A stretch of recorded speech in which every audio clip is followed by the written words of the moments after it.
Started. Now we are going to be picking up with lesson 15 where we left off, and I have a few extra copies if anybody needs one. Anybody need lesson 15? All right.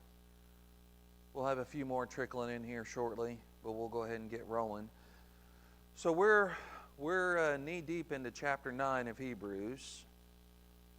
And like I had said before, it's been a while with weather-related stuff and surgery. Thank you, Donnie, for filling in for the last 3 Wednesday nights, and really appreciate that while I was out.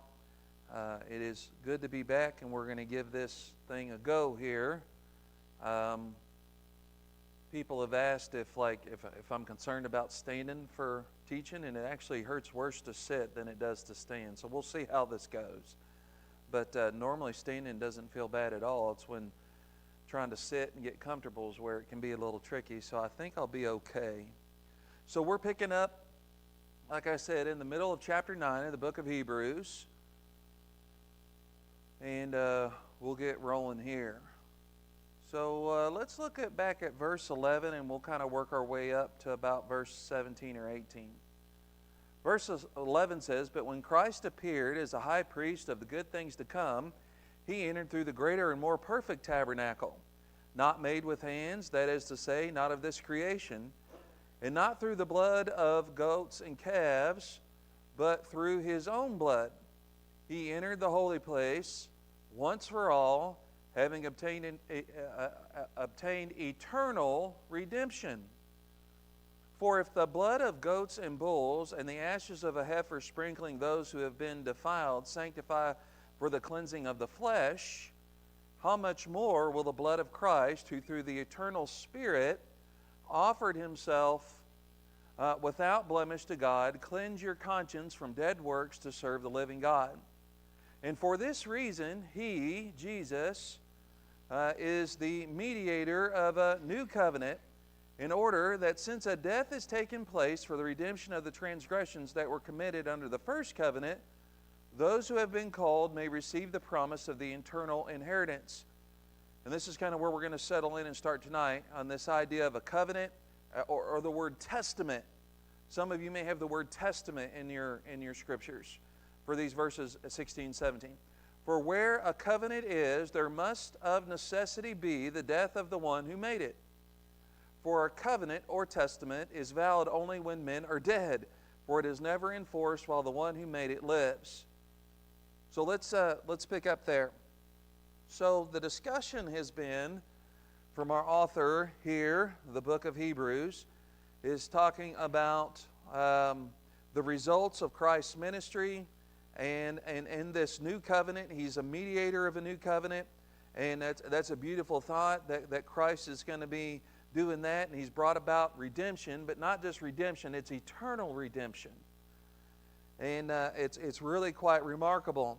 So the new covenant had an effect on those who lived under the first or Mosaic covenant. They looked forward in faith to the coming of Messiah who would bear the sins of many. His death gave validity to the animal sacrifices that they offered up before God in faith under the first covenant or the Mosaic system. So this is where we were saying that the sacrifice of Christ works both directions as far as its efficacy.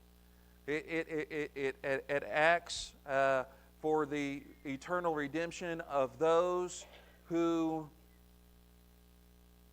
acted in faith before Christ came and the new covenant was established, and for those that it would work for those moving forward. So this works in both directions. All right, so we're in lesson 15. If anybody needs lesson 15, I've got a copy or two up here. So we've been in lesson 15 for a few weeks.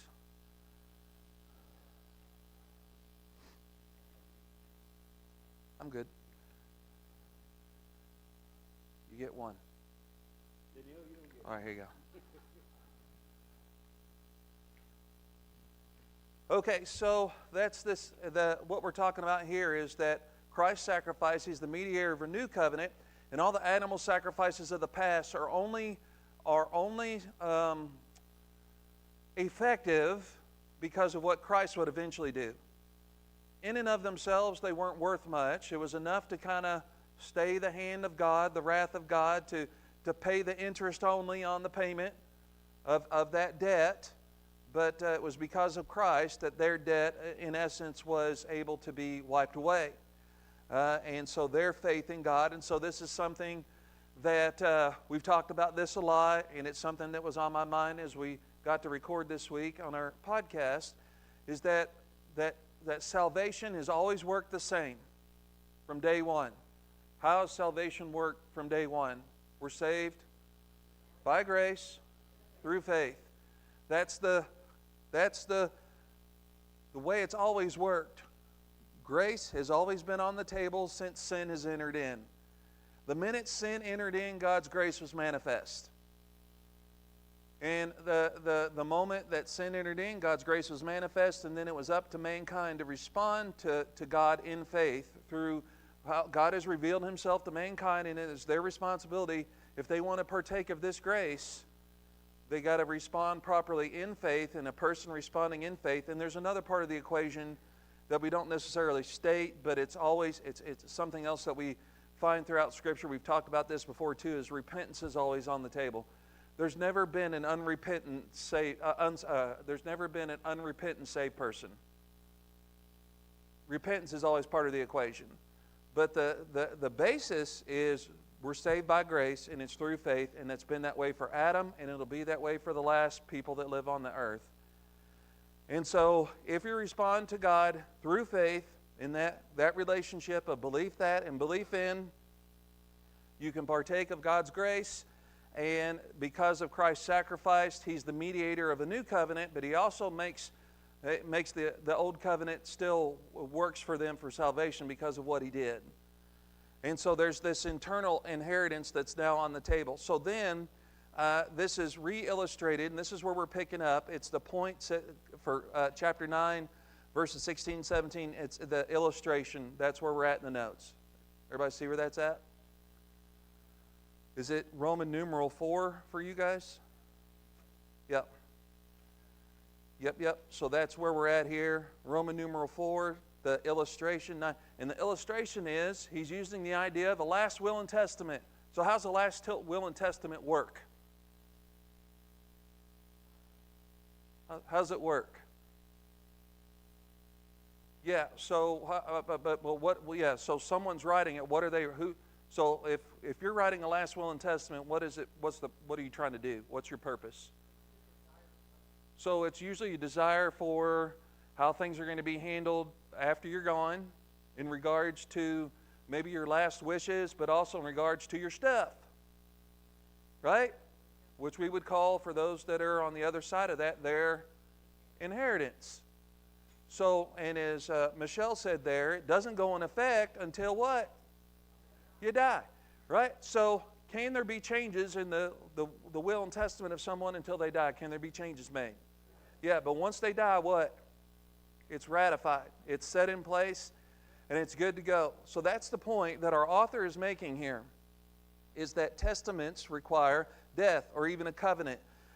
So this is speaking of it from the idea of a last will and testament. So we have these words, right? In Christianity, we have the New Covenant, the Old Covenant. We have the New Testament, the Old Testament. These things are kind of synonymous terms as to how they work together. So the idea here then is that to make a covenant, to make a testament, to this day is still true. It's how it works then and it's how it works now. It's one of those things that's been around for a long time. No provisions of a will are effective prior to the death of the one whose testament it is. A person may periodically change his will as his circumstances change. In fact, the other day, Sherlando was getting a little I don't know the right word. And I said, "You're out of the will," right? And she goes, "What?" You know, we were just playing and being silly. But, it could be such that if we had a last will and testament that we could make changes, and I know that's how it works. There's been some pretty interesting books and stories about this sort of thing, about how wills have been a big part of the storyline. So a person may periodically change his will as his circumstances change. This is entirely legitimate because The will is not enforced as long as the testator, the person making the will, is alive. And so this is where we talk about the death of Christ. It's like this switching of covenants, the testament set in place. And so the illustration's repeated again in verse 17. It said the present tenses here point to what is always true. The important point is repeated for emphasis. So in this illustration, Christ is the testator because He is the heir of all things. Now, if you think about that, if you're in a will, if you're one of those that are inheriting, you're kind of hopeful that the person who's written the will, well, they don't change it, but you're kind of hoping, I hope they got some stuff. Right? Because the more stuff they got means I got a good chance of getting some of that stuff, right?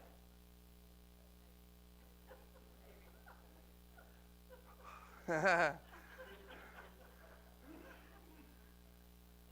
making this quite personal. The other day, again, I said to Shalana, and this might have been when I said you're out of the will, I said, over my dead body, and she goes, we can arrange that. She did say that, didn't she? Maybe that's when I said you're out of the will. But I mean, if you think about it, if you're in a will, you kind of hope that the person who's put you in the will, they're going to be like, they got some good things to send down. You know, it's kind of what you hope for, right? What's that? Hey, I do? Oh. Yay. All right, so. That came at a cost, though. All right, so I'm just kidding. I'm richly blessed. So if if somebody that's got, doesn't have a plumb nickel to their account and they put you in your will, you're kind of like, what's the big deal, right? But notice, Christ is heir of all things. That sounds pretty good to me. That sounds like it sounds like you want to be part of that will, right? You want to be part of that inheritance because that seems like that's pretty good. So Christ is, if we're fellow partakers, if we're part of this inheritance, then that means what? We're partakers of all things. And when we consider the blessings of heaven and what we know about it, it seems like that's going to be pretty great, right? So our inheritance, and then the passage, 1 Peter chapter 1, when it talks about our inheritance and that it's undefiled and will not fade away, and it's all those different things. It's protected by the power of God, right, through faith. I love that passage. It talks about our inheritance, but it's made possible by Christ because He is the one who's the author of the will, the testator, the one who died to set it in place. And He is the heir of all things, and He's willing to share that with anyone who would choose. So, Christ is the testator because He is the heir of all things. We inherit only from Him, and in connection with His death on the cross, He has named us heirs. It is thus that we are joint heirs with Christ. Romans 8:17 tells us that. It's a great, great verse. And if you really think about it, the blessings that He has secured, He passes those on to us as part of this. That's pretty awesome and amazing. So the question is this, and again, remember the context. If Christ is heir of all things, and He has made us joint heirs, what if you're not in Christ? Can you take part of that inheritance? So what's the point that our author's making? You're turning away from Christ. It means what? You've just removed yourself from the will. And you don't want to do that. You don't want to do that because if you choose to go another direction away from Jesus Christ, you're out of the will. So, we talk about this covenant, this testament inaugurated in verse 18. It said, therefore, even the first covenant was not inaugurated without blood. We'll talk about that here in a minute. For when every commandment had been spoken by Moses to all the people according to the law, he took the blood of the calves and of the goats with water and scarlet wool and hyssop, and sprinkled both the book and all the people, saying, This is the blood of the covenant which God commanded you. Okay, let's keep reading there. And in the same way, he sprinkled both the tabernacle and all the vessels of the ministry with the blood.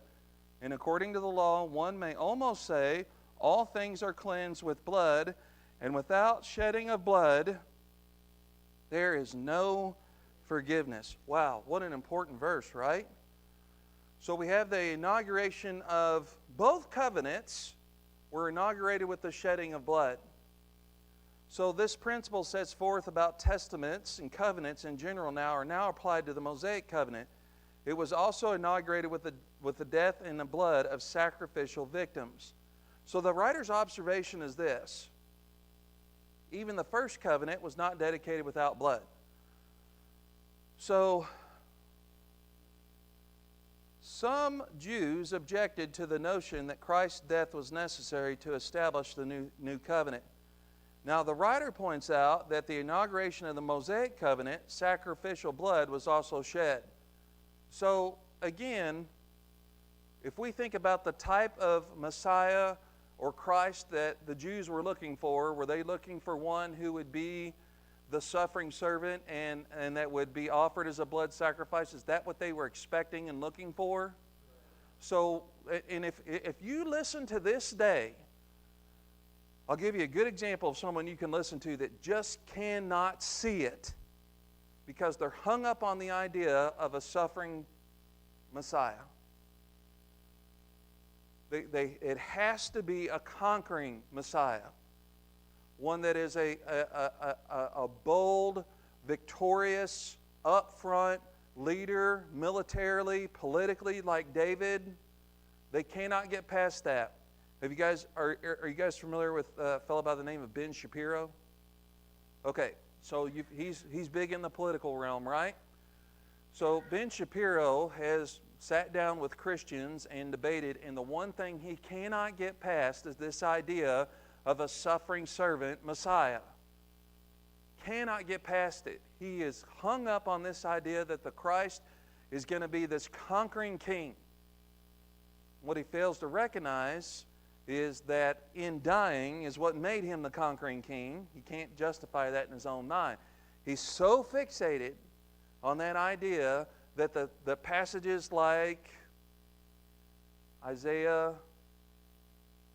53, when it talks about by his stripes we are healed, those passages he just can't see what's there, because and so many Jews can't justify the Messiah shedding his blood as being something where victory was. That just doesn't work with what they understand. So the writer points out that at the inauguration of the Mosaic covenant, sacrificial blood was also shed. So the author here is saying for those that in the same way are probably dealing with that same idea of struggling with the idea of a suffering servant or a sacrifice, a willing sacrifice, he's saying that's how the Mosaic law got started. And the Mosaic situation was through the sacrificial blood was shed. He adds a few details that must have been understood through tradition. The idea here of dedicated here has the sense of inaugurated. So the perfect tense indicates the enduring condition which the blood affected for the testament. So that sacrificial blood, the Mosaic covenant, was put in force just as Christ's blood put in force the New Testament or the New Covenant. An ordinary testament requires the death of the testator. A divine testament requires even more. It requires death by the shedding of blood. Now, the blood referenced here came from the slain sacrificial victim that foreshadowed Christ and his blood. So what we find with this innocent, perfect animal that its blood was sacrificed is a type or a foreshadow of what Christ would be when he came. So Moses proclaimed the law Now Moses reported to the Israelites all that the Lord had declared in the mount, right? So you remember that whole scene. What did the people say when they're at Mount Sinai and things are getting kind of, it's a wild scene, right? What did it look like? You guys remember? Smoke, fire, thunder, lightning. It was quite a scene, right? And the people were like, ooh, ah, like fireworks at Disney World. How'd they feel about it? They're scared to death, right? So what'd they say? You go talk to them. Yeah, you go. We'll wait here, right? And you go talk to them for us and just let us know. Well, that's how things worked. Moses did go, and he was the mediator of this covenant. And so God spoke to him, and he went back and reported everything that God had said to him. Now, there were certain things that they could hear with their own ears, but Moses was the one who reported that quite a bit. So the people, when Moses declared these things in the mount, the people promised to obey all the words of the Lord, right? Remember that whole scene? We will obey everything, right? How'd that go? Not long, right? Moses then wrote all the words on a scroll. Now, according to the law, means something like as the record in the Torah shows. So the phrase is parenthetical here and in verse 22. What the writer here is about to say about blood is found in the Mosaic record and is not merely the writer's own opinion. So he's saying that there's biblical precedent for how this all works. And the dynamic that was in play with the establishment of the covenant with Moses, who you guys care about, right? We care about Moses. We care about Abraham. They're a big deal to us. Well, just as important as those. So he's saying that's how it worked then, that's how it worked now.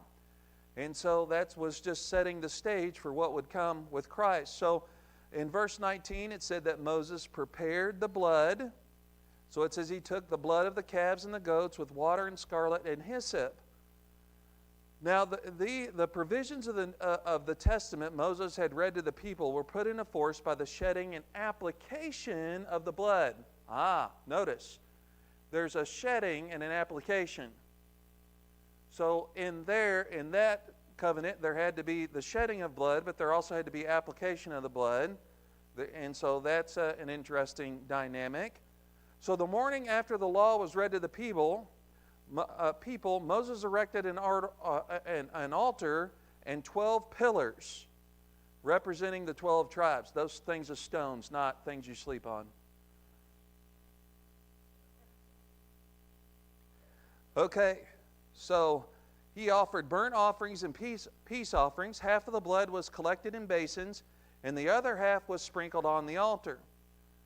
Now, goats may allude to the burnt offerings mentioned in Exodus 24:5, in which goats would likely be included. Now, apparently, a mixture of calf blood, water, and scarlet wool, all three symbols of cleansing, was made.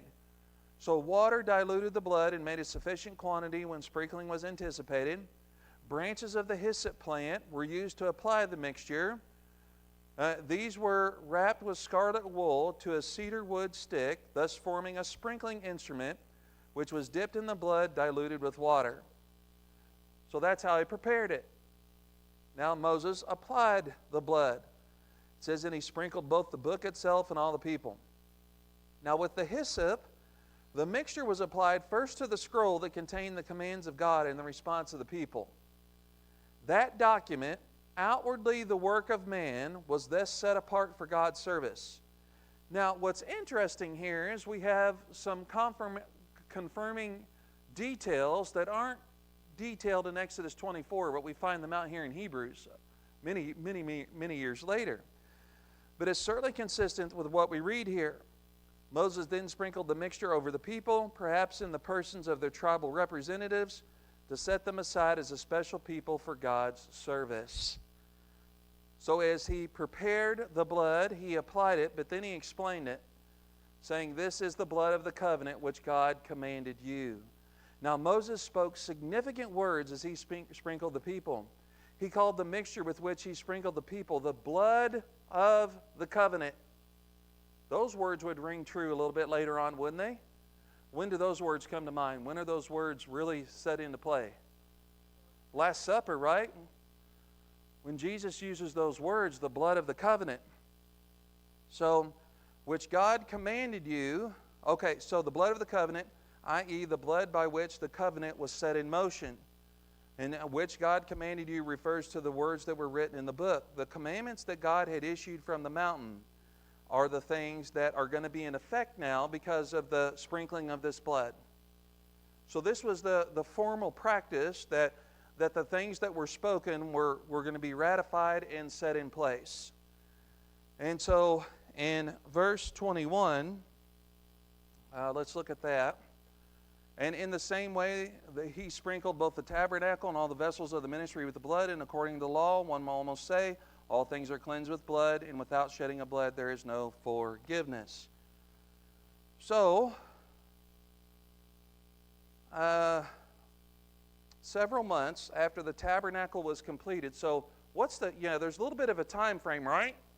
So we have what happened here with this initial establishing of the covenant, the Mosaic covenant, and then the tabernacle was a bit of time in between that, right? Right, so if we read the book of Exodus, we read about the whole kit and caboodle, right? Because things didn't get off to a great start. Right? What happened kind of in the middle of all this that kind of was a problem? Yep, but specifically at the foot of Mount Sinai, they did something quite significantly wrong.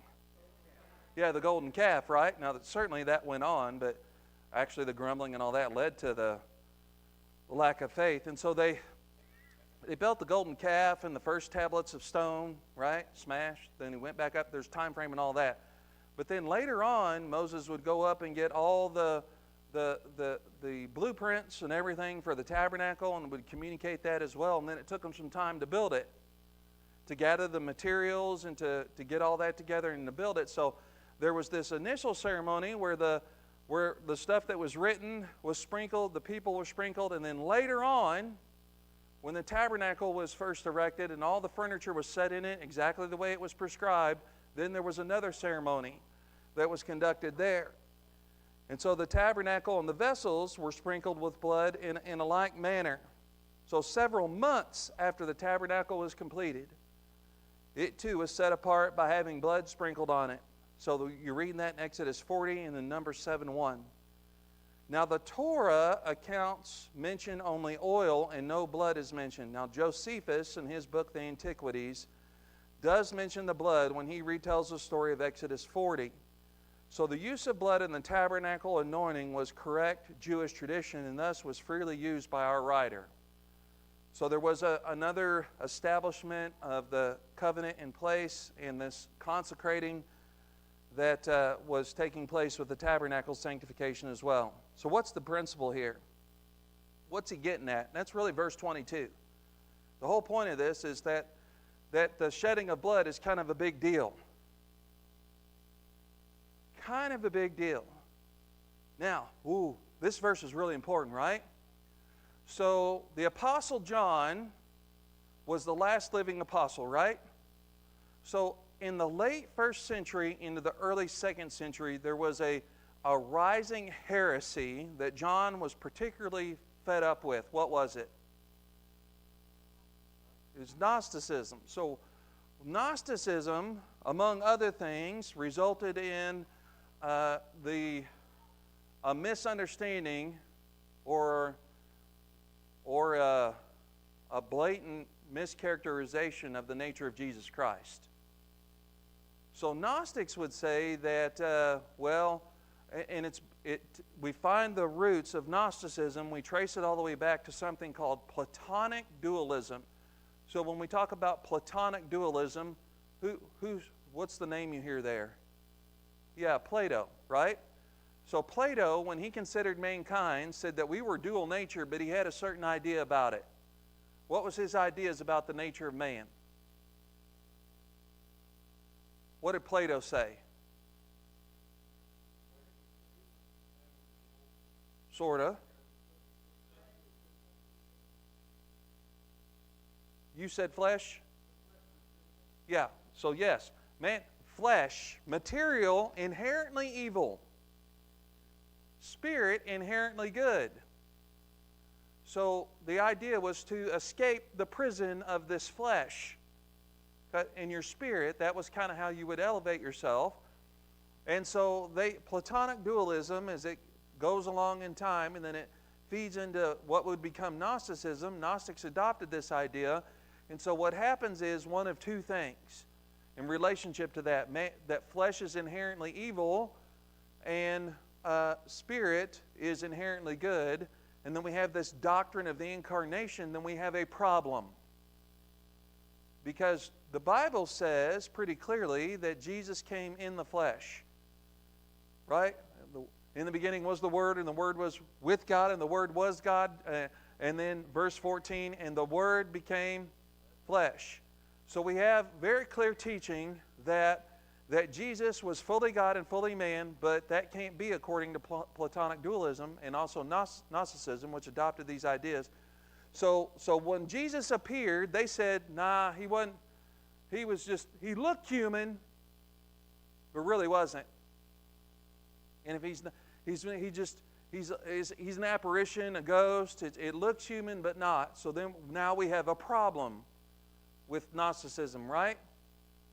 Because what do we have? We don't have the possibility of the shedding of blood. Then we have a big problem, because Christ's death and sacrifice, the shedding of His blood and His offering of His blood in the true tabernacle, in the true Holy of Holies, seems to be a big deal according to the writer of Hebrews.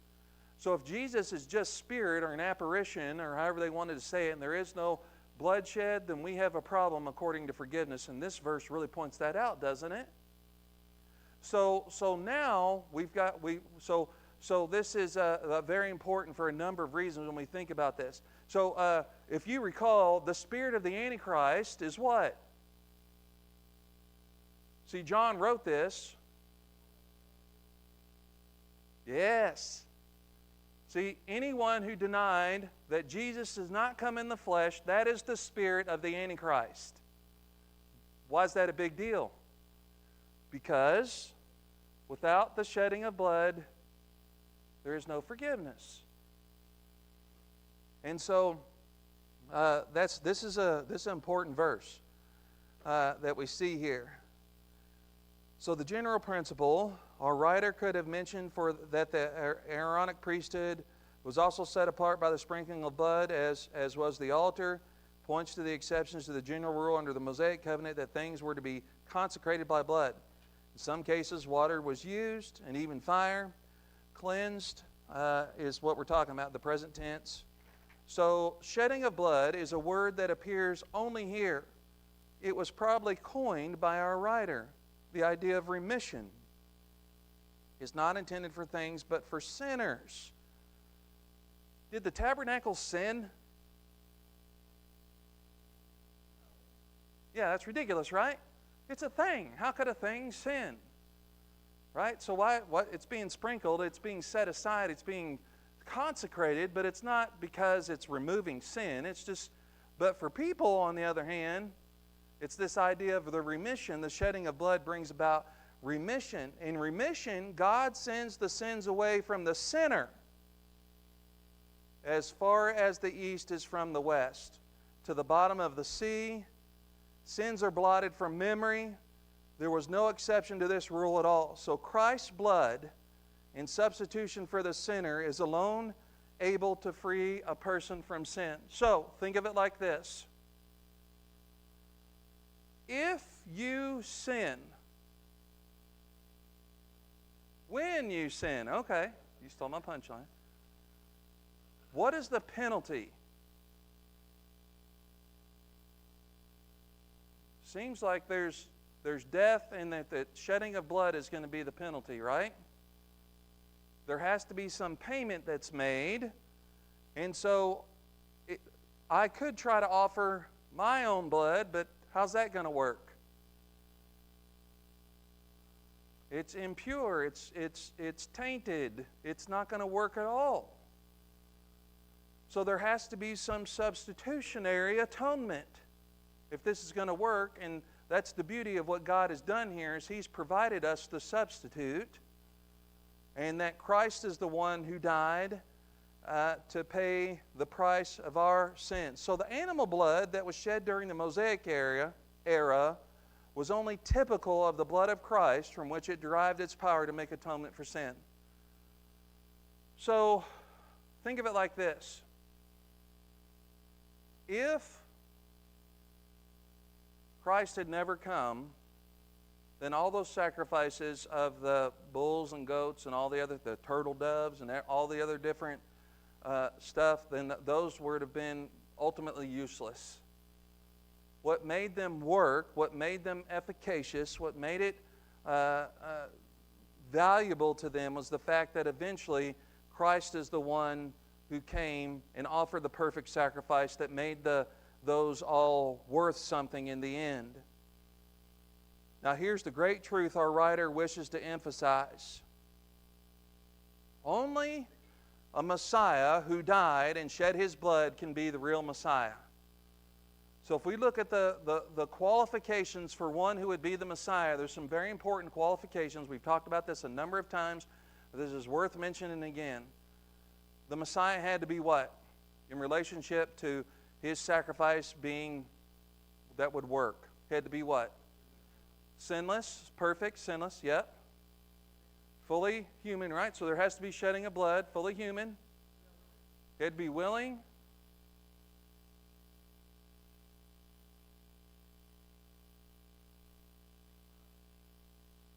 Sinless, willing, human. One more thing that makes his divine. Be fully God, right? Fully God, fully man, willing, and sinless. Those things there are the qualifications. And from what I can tell, done some pretty good research on this, Jesus is the only one who can fill those four things.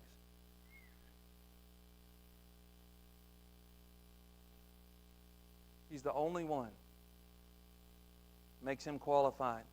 And only a Messiah who died and shed his blood can be the real Messiah, rather than spurn the shed blood. So again, go back to Ben Shapiro. He would say that a suffering servant Messiah, that's distasteful. I can't deal with that. That's not who I want to be my Messiah. They would spurn that. They would look down upon that.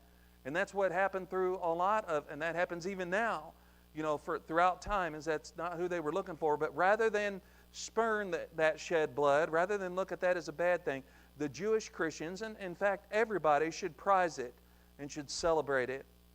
It was a beautiful thing which took place. All right, so verses 23 and 24.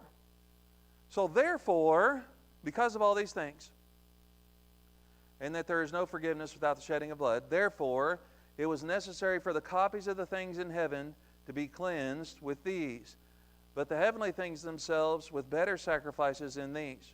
For Christ did not enter a holy place made with hands, a mere copy of the true one, but into heaven itself, now to appear in the presence of God for us. So our writer simply takes us a step further in this presentation. So the tabernacle and its furnishings were what? Copies. Right? They were only copies of the things in the heavens. So the sanctification by blood was also a copy. So that what they would do with the blood of bulls and goats was a copy. It was a type, a foreshadow. And being of earthly material and therefore inferior, mere earthly blood could serve for the copies, the tabernacle and all associated with it. There had to be a corresponding cleansing in the heavenly sanctuary with these, by these means. The use of blood is described in verses 19 through 22. So be cleansed is present passive infinitive. The infinitive explains and describes a necessity. So this is taking place, the real deal situation's taking place where? In heaven. In heaven. So the heavenly things themselves are better sacrifices than these. Now we are not to think of the physical objects in heaven. Now this is where this gets tricky in my head. Because it sure does seem like our author here is speaking of some sort of tangible reality in this heavenly realm. Are you with me?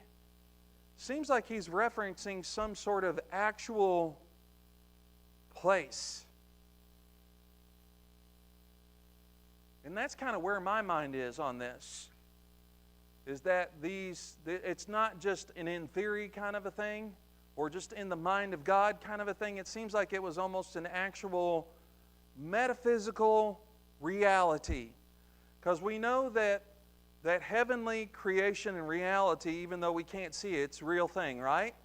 Remember we talked about that angelic throne room when we were talking about the way the heavens is referred to? Is that seems to be an actual locale. Like we just can't right now perceive it, but the angels can perceive it. And it seems like it, in time and space, it's an actual locale.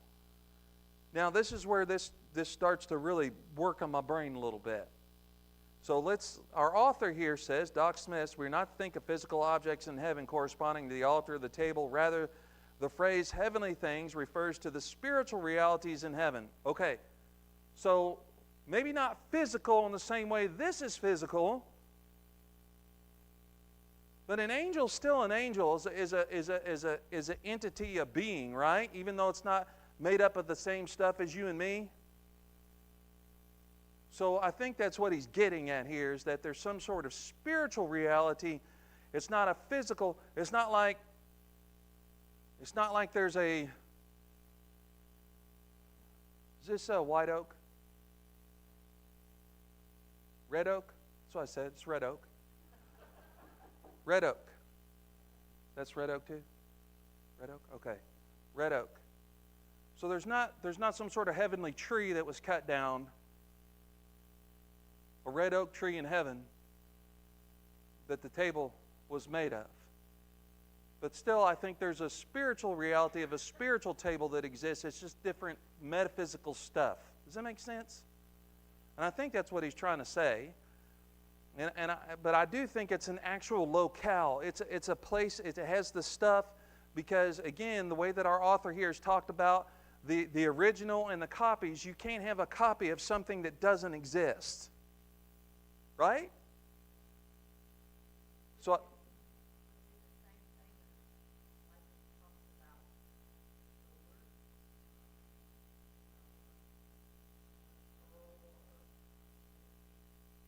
you talking about the new heavens and the new earth? Well, that's not been built yet. That's not there yet. Right. But I mean, as far as that being what kind of stuff that's made out of, that's a good question. That's another tricky question. Now you're really breaking my brain. The new heavens and the new earth, I think, are going to be material. It's going to be material, but it's hard to say. But I do think that there's an actual spiritual reality. It's just not made up of the same stuff like atoms. You know, or there's not, like I said, there's not an actual red oak tree that made the altar or whatever it was made of in heaven. So, all right, so to these spiritual realities, the tabernacle and its furnishings pointed. So there's a spiritual reality, but it's not physical in the same way that ours is. The writer does not explain why the heavenly things needed cleansing. That's another thing that we would talk about.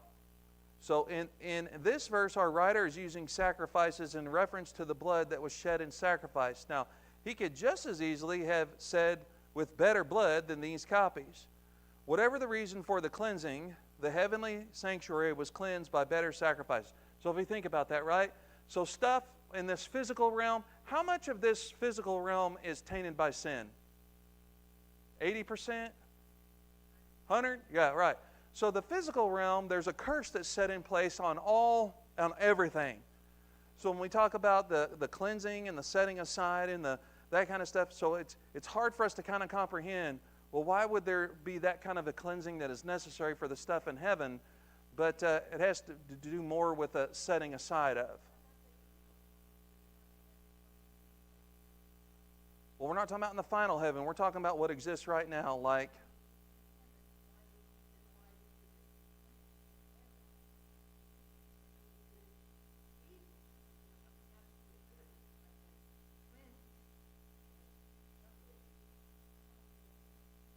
Could be.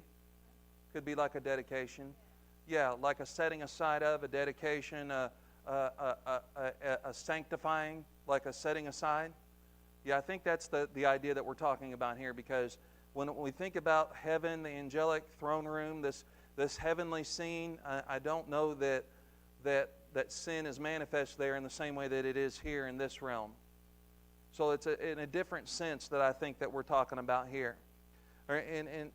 So that's interesting to think about. So what animal sacrifices accomplished ceremonially, Christ's sacrifice achieved actually.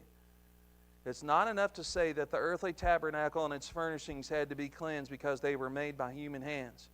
The heavenly sanctuary was not made by human hands, yet it needed even better sacrificial blood. So the reason is this: both the copy on earth and the original in heaven were to serve sinners. That's interesting. For this reason, they required blood. So the heavenly tabernacle exists so that Christ could make this offering, this propitiation of blood, and that was for our benefit. It was to serve sinners. The purpose was not to remove the defilement from the sanctuaries themselves. The blood cleansing of the two sanctuaries enables them to serve sinners without thereby becoming defiled. Very interesting concept. Okay, let's put a pin on it there, and then we will wrap up the rest of this chapter in a couple weeks. All right, any questions or comments or thoughts? I survived, I think.